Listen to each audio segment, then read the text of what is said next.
We have seen a huge increase. The FTC and the FBI have been reporting that I believe it's quadrupled the number of robocalls that are going out. And I've had the same experience that people are answering their phones from unrecognized numbers. And my advice has always been, even if you feel that you need to answer the phone because this is how you're working now, and you are going to be getting calls from numbers that aren't in your contacts. If you put on your voicemail that you don't pick up the phone from numbers that you don't recognize, but you will call right back, that's what I have on my voicemail on my mobile device. And so far, and I've been doing this for years, it has not caused any problem, because the robocalls, they may leave a voicemail or a message, but the folks that the legitimate calls that you're going to get, the people that really need to do business with you, they'll leave a message and you can call them back in 60 seconds. It really doesn't create a lot of harm or really a bottleneck in your process. And once they hear, I'm checking my phone and I'm available, but I don't answer from numbers I don't recognize, you've given them a clue of how they need to connect with you, and hopefully planted the seed that they can do the same thing too. So you mentioned, not answering the phone for numbers that you're not familiar with. Can you talk a little bit about what these cyber criminals are doing when they're utilizing phone calls to steal information from people? Generally speaking, it's imposter scams that are really on the rise. These scammers are pretending to be some entity or organization that you trust, whether it's your bank, your credit card provider, credit card issuer, even government agencies. So a lot of imposters pretending to be the IRS, because the IRS is the entity that's rolling out the stimulus checks.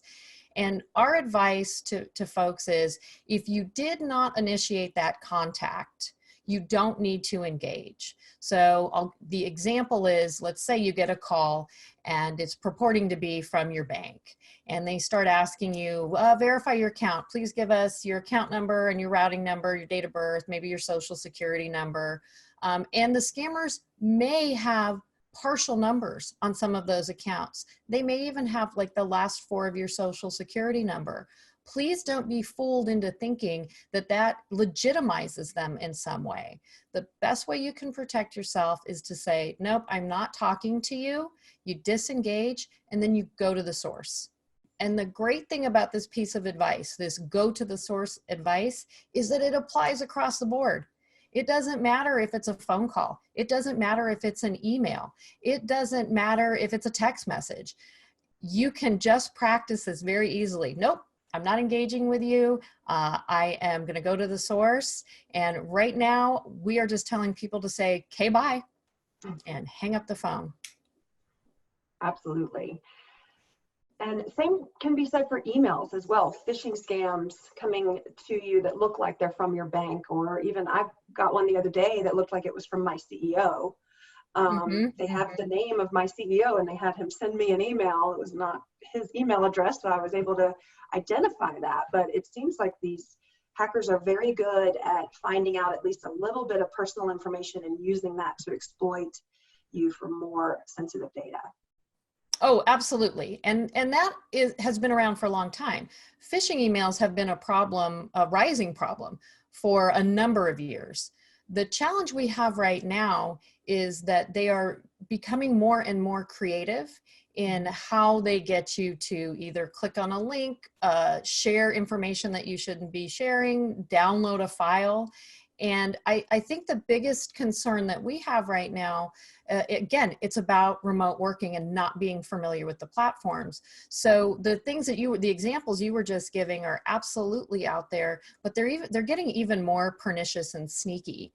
The best example I can give is something that I've been seeing coming into my own email inbox for quite a while.